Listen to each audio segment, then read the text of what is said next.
Hello viewers, সবাই কেমন আছেন? আশা করি ভালো আছেন। সবাইকে স্বাগত জানিয়ে নতুন একটি ভিডিও আবার শুরু করা যাক। কিছুদিন আগে আমি গেছিলাম সোনারপুর রাজপুরের বিপত্তারিণী চণ্ডীবাড়িতে। তো আপনারা সেখানে গেলে কিভাবে যাবেন, কোন সময়ের মধ্যে আপনাদের যেতে হবে, কিভাবে পুজো দেবেন, কবে গেলে ভোগ প্রসাদ পাবেন, সব কিছু খুঁটিনাটি ডিটেলস আপনাদের সাথে আজকে এই ভিডিওতে শেয়ার করে নেব। তাই ভিডিওটা স্কিপ না করে পুরোটা দেখতে থাকুন।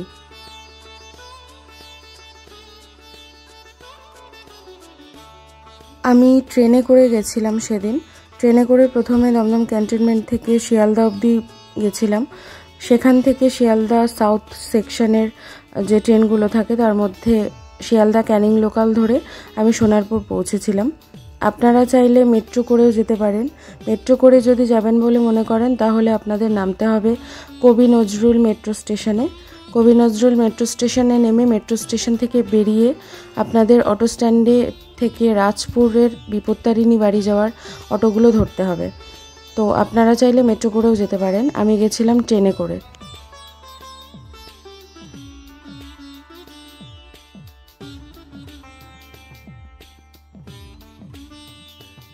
এটা হলো শিয়ালদা সাউথ সেকশন। আমি এই সেকশন থেকেই শিয়ালদা ক্যানিং লোকাল ধরে সোনারপুর পৌঁছেছিলাম। সোনারপুর যাওয়ার জন্য ক্যানিং লোকাল ছাড়াও আরও যে ট্রেনগুলো আপনারা যেতে পারেন তার একটা লিস্ট আমি নিচে ডেসক্রিপশন বক্সে দিয়ে দেবো, আপনারা দেখে নেবেন। সোনারপুর স্টেশনে নেমে সোনারপুর স্টেশনের 4 নম্বর প্ল্যাটফর্মে নেমেছিলাম। সেখান থেকে আপনারা চাইলে ওভারব্রিজ ক্রস করতে পারেন বা এমনি নিচ দিয়ে প্ল্যাটফর্ম দিয়ে নিচে নেমে যাওয়ারও রাস্তা আছে। প্ল্যাটফর্মটা ক্রস করে 1 নম্বর প্ল্যাটফর্মে আসতে হবে আপনাদেরকে। সেখান থেকে বেরিয়ে কিছুটা এগোলেই সোনারপুর লেখা একটা তোরণ পাবেন। ঠিক তার সামনে এই যে অটোগুলো দেখতে পাচ্ছেন, অটো স্ট্যান্ড রয়েছে। এখানে উঠে বলতে হবে রাজপুর বিদ্যানিধি হাই স্কুল। অনেকে ওই স্কুলটাকে বাংলা স্কুল নামেও চেনে। ভাড়া লাগবে 14 টাকা, আর অটোতে ওই স্কুল অবধি পৌঁছতে লাগবে 10 থেকে 15 মিনিট। আমাকে এখানে নামিয়ে দিয়েছিল। এখান থেকে সোজাসুজি যে রাস্তাটা একদম চলে গেছে দেখতে পাচ্ছেন, এই রাস্তা ধরেই আমাদের এগোতে হবে। একদম সোজা এগোতে হবে। এই রাস্তাটা যেখানে গেছে ঠিক সেই পথ ধরেই আমাদেরকে এগোতে হবে। আপনারা যদি কেউ মনে করেন যে নিজেদের পার্সোনাল 4 চাকা বা 2 চাকা নিয়ে মন্দিরে আসবেন বা টোটো বা অটো রিজার্ভ করে আসবেন মন্দিরে, তাহলে সেটা করতে পারেন। মন্দির প্রাঙ্গণে কার পার্কিং করার জন্য যথেষ্ট বড় জায়গা রয়েছে, সেখানে গাড়ি পার্ক করতে পারেন আপনারা। তো এই রাস্তা ধরে সোজা এগোলে আপনাদের ডান দিকে এরকম ছোট্ট একটা ডোবা বা পুকুর মতো পড়বে। সেখান থেকে সোজা কিছুটা এগোলে একটা পুকুর পড়বে। এই পুকুরটার নাম হচ্ছে ভুরি পুকুর। এই পুকুরটাকে আপনারা ল্যান্ডমার্ক হিসেবে ইউজ করতে পারেন। ভুরি পুকুরের পাশে একটা লোকাল ক্লাব রয়েছে। ক্লাবটার নাম পল্লী মঙ্গল সমিতি ক্লাব। এই যে পল্লী মঙ্গল সমিতি ক্লাব, এর সামনে দিয়ে যে রাস্তাটা একদম নাক বরাবর চলে গেছে, জাস্ট এখান থেকে 2-3 মিনিট হাঁটলেই আমাদের আজকের গন্তব্যস্থল রাজপুর বিপত্তারিণী চণ্ডীবাড়ি পড়বে। এটা বিপত্তারিণী চণ্ডীবাড়ির যে সামনের প্রধান প্রবেশদ্বার, সেই প্রবেশদ্বারের চিত্র। এছাড়াও এই গেটটা ছাড়াও এই মন্দিরে ঢোকার আরও একটি গেট আছে, সেটাও আপনাদেরকে আমি পরে দেখাচ্ছি। মন্দিরটার ভিতরে প্রচুর জায়গা রয়েছে। এই যে দেখতে পাচ্ছেন অনেকের কার পার্ক করা আছে এখানে। কার পার্কিংয়ের জন্য যথেষ্ট জায়গা রয়েছে এখানে। এখানে যতদূর আমি জেনেছি 2 চাকা গাড়ি পার্ক করার জন্য 10 টাকা লাগে এবং 4 চাকার গাড়ি পার্ক করার জন্য 20 টাকা লাগে। নির্দিষ্ট কোনো সময়সীমা নেই। তাই জন্য আপনারা অনায়াসেই গাড়ি নিয়ে এই মন্দিরে আসতে পারেন।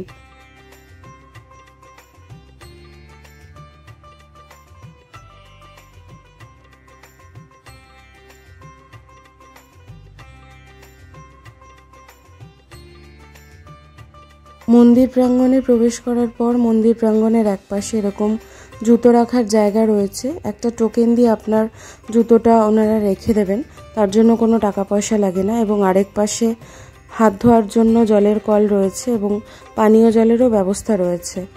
আর তার পাশে 2টো মিষ্টির দোকান রয়েছে। আপনারা যদি চান সেই মিষ্টির দোকান থেকে মিষ্টি কিনে মাকে পুজো দিতে পারেন।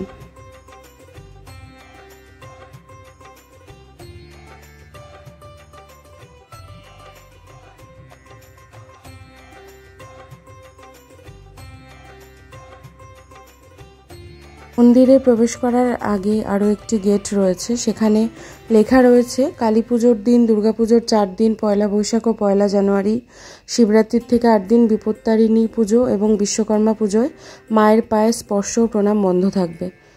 এবং সেখান দিয়ে ভিতরে ঢুকে আপনারা দেখতে পাচ্ছেন মায়ের পুজো দেওয়ার জন্য বিভিন্ন পূজা সামগ্রীর দোকান রয়েছে এখানে। আপনারা চাইলে এখান থেকে জিনিস কিনে মাকে পুজো দিতে পারেন। এখানে আলতা সিঁদুর থেকে শুরু করে মায়ের শাড়ি, বিভিন্ন রকম ফল, ফুলের মালা সব কিছু রয়েছে। আপনারা চাইলে এমনিও আলাদা কিনতে পারেন বা ডালি সাজিয়েও নিতে পারেন। পুজোর ডালা 51, 101, 61, 151 বিভিন্ন রকমের বিভিন্ন দামের রয়েছে। তো আপনারা চাইলে সেই ডালা কিনে মায়ের পুজো দিতে পারেন। তবে তার আগে একটা কথা বলে দিই, মন্দিরের ভিতর কিন্তু শুধুমাত্র মিষ্টি দিয়ে পুজো দেওয়া হয়। আপনারা যখন পুজো দেবেন, যখন পুরোহিত মশাই পুজো দেওয়াবে, তখন কিন্তু উনি শুধুমাত্র মিষ্টিটাই নেবেন। মন্দিরের ভিতর কিন্তু মালা বা ফুল নিয়ে প্রবেশ করা নিষেধ। এটি হচ্ছে মূল মন্দিরে প্রবেশ করার প্রধান দরজা। এটির ভিতর দিয়ে ঢুকেই মূল মন্দিরে প্রবেশ করতে হয়। মূল মন্দিরের ভিতরে যথেষ্ট জায়গা রয়েছে এবং মন্দিরটি দোতলা বিশিষ্ট।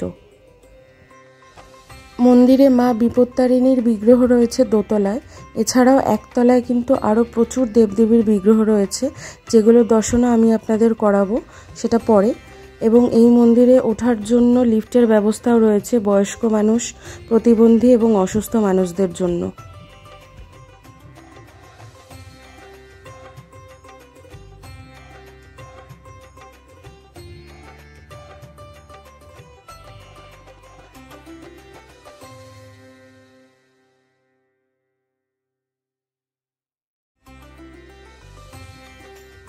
মা বিপত্তারিণী এখানে চতুর্ভুজা, সিংহ উপবিষ্টা। ওনার বাঁদিকের হাতগুলিতে যথাক্রমে রয়েছে খড়গ ও ত্রিশূল, ডান দিকের হাতে বরাভয় ও অভয় মুদ্রা প্রদান করছেন। মায়ের জিহ্বা নিঃসৃত। বাঁদিকে রয়েছেন জগন্নাথ দেব এবং রাধাকৃষ্ণের বিগ্রহ এবং ডান দিকে রয়েছে মা বিপত্তারিণীর একটি ছোট বিগ্রহ এবং তার পাশে মা কালীর একটি বিগ্রহ। মন্দিরের দোতলায় মা বিপত্তারিণীর বিগ্রহ ছাড়াও আরও প্রচুর দেবদেবীর বিগ্রহ রয়েছে একপাশে, সেগুলো আপনাদের দর্শন করাচ্ছি চলুন। এবং এই যে দেখতে পাচ্ছেন লেখাগুলো, এই মন্দিরের প্রতিষ্ঠাতা শ্রী শ্রী বাবা দুলালের বিভিন্ন বাণী, যে বাণীগুলো উনি জীবৎকালে বলেছিলেন, সেই বাণীগুলো একটা কাগজে এখানে লেখা আছে, মানে মন্দিরের উপরে টাঙানো রয়েছে। এগুলো প্রত্যেকটা শ্রী শ্রী বাবা দুলালের বাণী। ডান দিক থেকে শুরু করলে প্রথমেই পড়বে মা দুর্গার একটি যথেষ্ট বড় এবং উঁচু বিগ্রহ, এবং প্রত্যেকটি বিগ্রহের সামনে কিন্তু এখানে সেই দেবদেবীদের সম্বন্ধে সংক্ষেপে বিবরণ দেওয়া আছে। আপনারা চাইলে সেটা পড়ে নিতে পারেন মন্দিরে গিয়ে। ইনি হচ্ছেন মহিষাসুরমর্দিনী মা দুর্গার বিগ্রহ, এবং তার এক পাশে রয়েছে দেওয়ালে অসুরদের ছবি এবং ডান পাশে, এবং মা দুর্গার বাঁ পাশে রয়েছে ব্রহ্মা বিষ্ণু মহেশ্বরের চিত্র। ঠিক তার পাশে রয়েছেন বিষ্ণু নৃসিংহ অবতারের একটি বিগ্রহ। বিষ্ণু যখন নৃসিংহ অবতার রূপে হিরণ্যকশিপুকে বধ করেন, সেই চিত্র ফুটিয়ে তোলা হয়েছে এবং তার পাশে দাঁড়িয়ে রয়েছে ভক্ত প্রহ্লাদ। এর পাশেই রয়েছে এই মন্দিরের প্রতিষ্ঠাতা শ্রী শ্রী গুরুদেব বাবা দুলালের একটি মূর্তি এবং শ্রী শ্রী গুরুমাতা শক্তি সাধনা দেবীর একটি মূর্তি।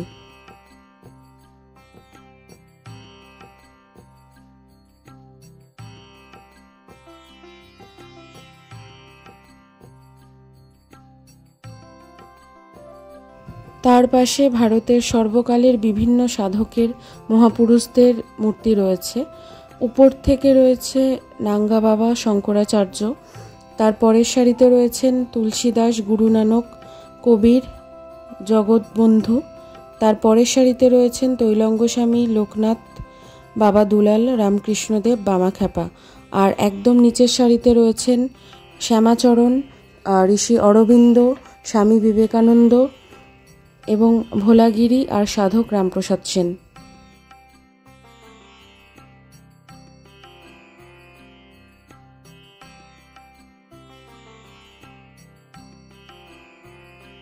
তারই পাশে রয়েছে একই সাথে সিদ্ধিদাতা গণেশ এবং হনুমানের বিগ্রহ।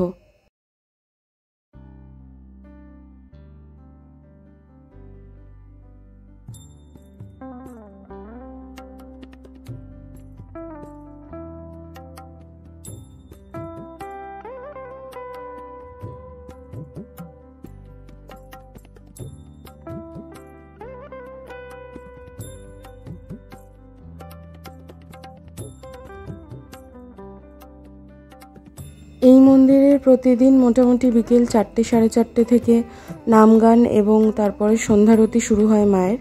তো সেই সন্ধ্যারতি দেখার জন্য প্রচুর ভক্ত এখানে ভিড় জমান।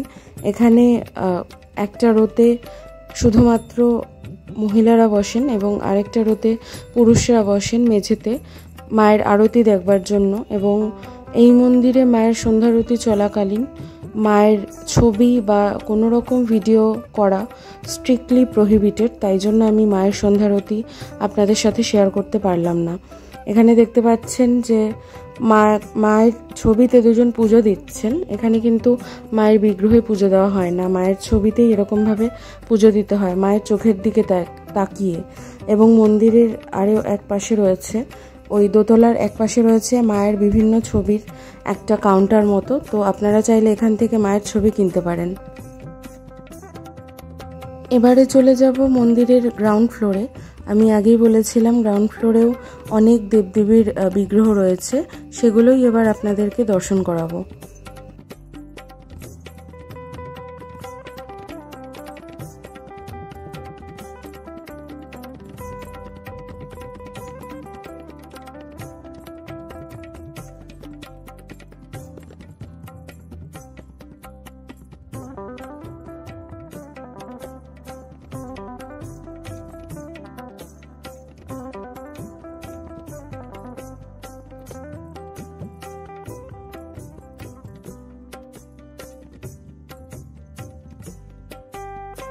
ডান দিক থেকে শুরু করলে প্রথমে রয়েছে গৌরনিতাইয়ের বিগ্রহ। গৌরনিতাইয়ের বিগ্রহের সামনে বাঁ পাশে রয়েছে বুদ্ধমূর্তি, রাধাকৃষ্ণের বিগ্রহ এবং ডান পাশে রয়েছে শিবলিঙ্গ।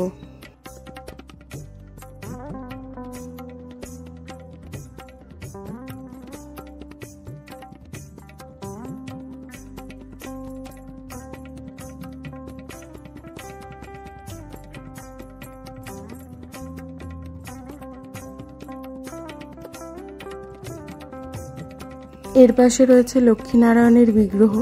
লক্ষ্মীর পাশে রয়েছে লক্ষ্মীর বাহন প্যাঁচা এবং নারায়ণের পাশে রয়েছে নারায়ণের বাহন গরুড়।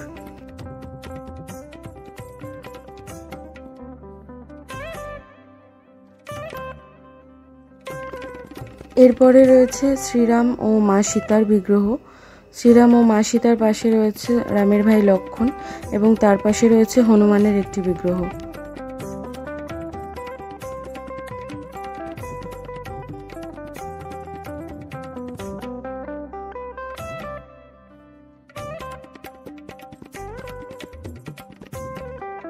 এরপরে রয়েছে মা মনসার বিগ্রহ, সাথে রয়েছে মা মনসার বাহন হাঁস এবং মা মনসার সামনে রয়েছে বেহুলা এবং লক্ষিন্দর। লক্ষিন্দরের মৃতদেহকে বেহুলা আগলে বসে আছে, এরকম একটি চিত্র ফুটিয়ে তোলা হয়েছে।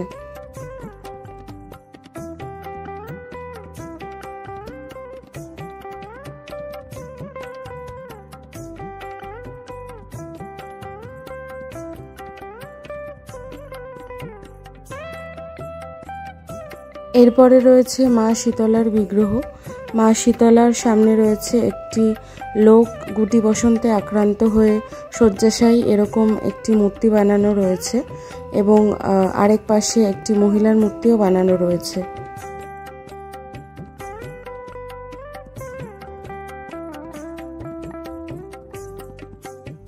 গ্রাউন্ড ফ্লোরের দেওয়ালের এক পাশে নিচের দিকে এরকম সুন্দর কারুকার্য করা রয়েছে। এই কারুকার্যটা ঠিক কি শিল্প সেটা আমি বলতে পারবো না, আপনারা যদি জানেন অবশ্যই আমাকে কমেন্ট করে জানাবেন। আর আপনারা দেখতে পাচ্ছেন গ্রাউন্ড ফ্লোরেও যথেষ্ট বড় জায়গা রয়েছে।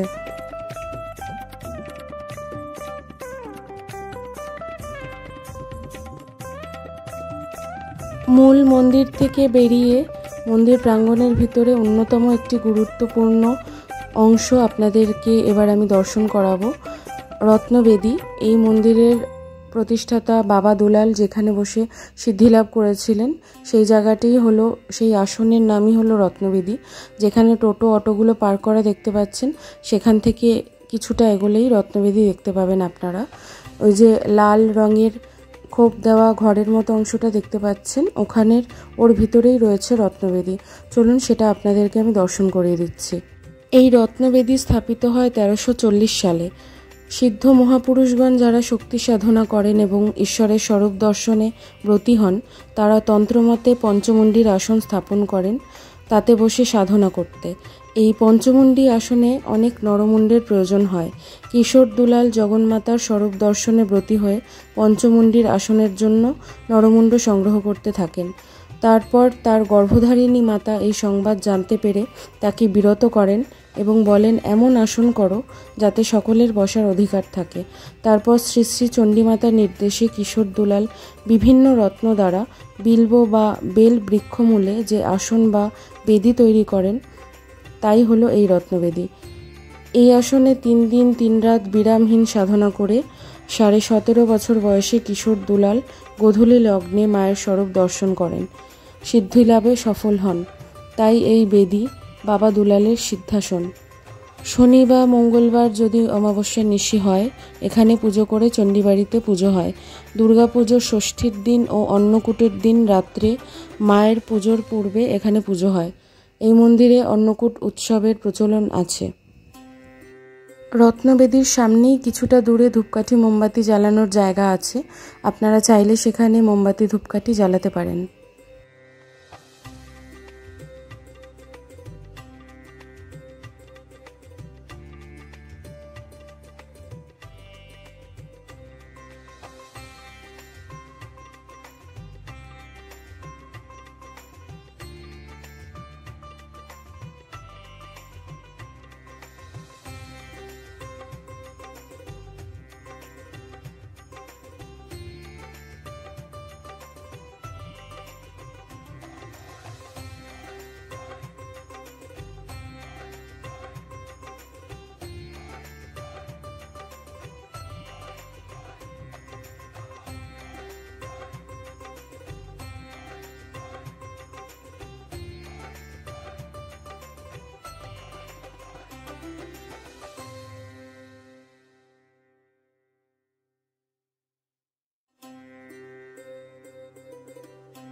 মন্দিরের ভিতর রত্নবেদীর কাছে একটি পুকুরও রয়েছে, বিভিন্ন গাছপালা দিয়ে ঘেরা এবং পাঁচিল দিয়ে ঘেরা। এই মন্দির খোলা থাকে সকাল 6টা থেকে 11টা পর্যন্ত এবং দুপুর 2:30 থেকে বিকেল 5:30 পর্যন্ত। আপনারা পুজো দিতে চাইলে কোন সময় পুজো দিতে পারবেন সেটা বলে দিচ্ছি। সকাল 6টা থেকে 11টা পর্যন্ত পুজো দিতে পারবেন এবং বিকেল 3টে থেকে 4:30 পর্যন্ত পুজো দিতে পারবেন। প্রত্যেক মঙ্গল, শনি এবং রবিবার এই মন্দিরে ভোগ প্রসাদ বিতরণ করা হয় বিনামূল্যে। পুজো হওয়ার পরে ভক্তদের মধ্যে ভোগ দেওয়া হয়। আর এটা হলো মন্দিরের পিছন দিকের গেট, আপনারা চাইলে এই গেট দিয়েও মন্দিরে প্রবেশ করতে পারেন।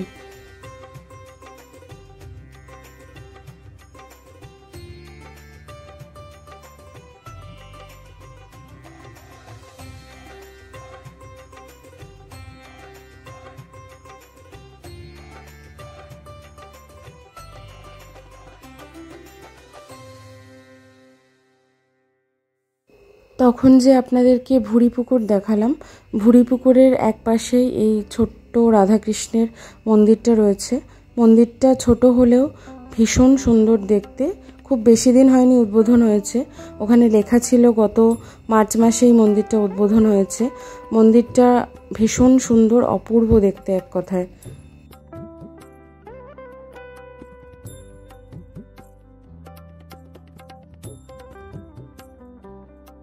মন্দিরের ভেতর শ্বেতপাথরের তৈরি রাধাকৃষ্ণের বিগ্রহ রয়েছে, যা অপূর্ব দেখতে লাগছে। বিপত্তারিণী চণ্ডীবাড়িতে মাকে দর্শন করতে গেলে পারলে অবশ্যই একবার এই মন্দিরে রাধাকৃষ্ণের বিগ্রহ দর্শন করে যাবেন। ভীষণ সুন্দর দেখতে মন্দিরটা এবং মনটা একদম ভালো হয়ে যাবে।